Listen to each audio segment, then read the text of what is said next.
ছাত্ৰ-ছাত্ৰীসকল তোমালোক সকলোকে মোৰ চেনেলটোলৈ স্বাগত জনাইছো। আজি অনুসৰণী 5A কেইটামান প্ৰশ্ন ইতিমধ্যে আমাৰ আলোচনা হৈছিল যদিও পুনৰবাৰ আলোচনা কৰিবলৈ লৈছো।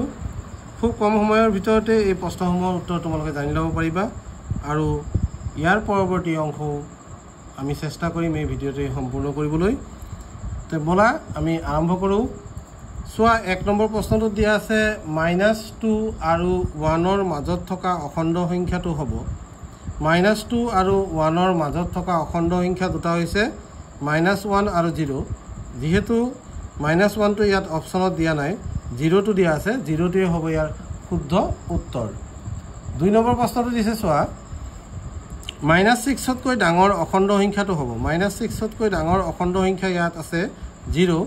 বাকী যিকেইটা অপশ্যনত দিয়া সংখ্যা আছে সেই সংখ্যা আটাইকেইটা -6তকৈ সৰু সংখ্যা, গতিকে 0 অপশ্যনটোৱে হ'ব ইয়াৰো শুদ্ধ উত্তৰ।